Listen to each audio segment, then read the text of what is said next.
বাঁশ বেশি দিন স্থায়ী হয় না। 2 থেকে 3 বছরের মধ্যে তাতে পচন ধরে। স্থায়িত্ব বাড়াতে পারলে বাঁশ হতে পারে কাঠের ভালো বিকল্প। আশার কথা হলো, বাঁশজাত পণ্যের স্থায়িত্ব বাড়াতে কাজ করছেন গবেষক জাকির হোসেন। সেই লক্ষ্যেই রাজধানীর আফতাবনগরে গড়ে তুলেছেন ব্যাম্বুট স্টোরি নামে প্রতিষ্ঠান, যেখানে হাতে কলমে প্রশিক্ষণও দেওয়া হয়। সারা বিশ্বে বাঁশ জনপ্রিয়, কারণ হচ্ছে বাঁশ ইকো ফ্রেন্ডলি ম্যাটেরিয়াল। যেহেতু আমরা পরিবেশ নিয়ে কাজ করার চিন্তাভাবনা করছি, সেই লক্ষ্যে আমরা বাঁশ নিয়ে কাজ করা শুরু করছি। এখনও আমরা যারা বাঁশের ট্রিটমেন্টের ওয়ার্কশপ চালাচ্ছি, আমরা সবাইকে বলি যে ভাই বাঁশের কাজ করেন, বাঁশের স্ট্রাকচার বানান, বাঁশের হ্যান্ডিক্রাফটস করেন, বাঁশের ইন্টেরিয়রে কাজ করেন এবং ট্রিটমেন্ট করেন। তাতে হবে কি, বাঁশের প্রোডাক্টের আপনি লং লাস্টিং গ্যারান্টি ওয়ারেন্টি দিতে পারবেন কাস্টমারের এন্ডে। এই বাঁশ এবং কাঠ নষ্ট হওয়ার প্রক্রিয়া খুব দ্রুত। বাঁশ খুব দ্রুত ঘুণে ধরে। আমরা ট্রিটমেন্ট অ্যাপ্লিকেশন করলে ঘুণে ধরা প্রতিরোধ হবে, উই পোকা কাটবে না এবং পচবে না। ট্রিটমেন্ট অ্যাপ্লিকেশন সেই জন্য খুবই জরুরি বাঁশ এবং কাঠের ক্ষেত্রে।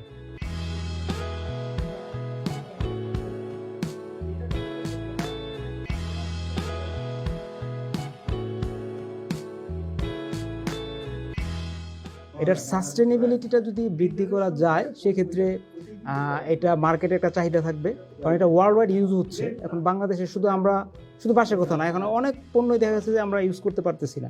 সেক্ষেত্রে এটার সহজ প্রাপ্যতা করতে পারলে বা মানুষকে জানাতে পারলে আমি আশা করি যে এগুলা ইজিলি ইউজ করা যাবে। যেহেতু মানুষ আসলে জানে না যে কিভাবে বাঁশের ট্রিটমেন্ট করা যায়, এটাকে 50 বছর বা 100 বছর পর্যন্ত সার্ভাইভ করানো পসিবল, তো এই জিনিসটা আসলে বড় একটা ল্যাকিংস।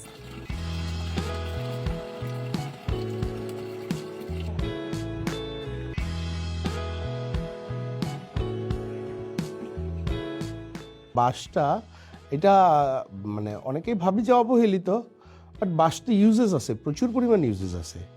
তো এইটারই ডাইভার্সিটির কিছু দরকার আছে।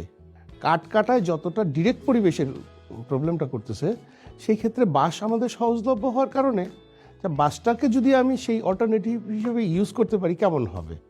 জাকির হোসেনের দাবি, বিশেষ প্রক্রিয়ার মাধ্যমে বাঁশের স্থায়িত্ব 100 বছরে উন্নীত করা সম্ভব।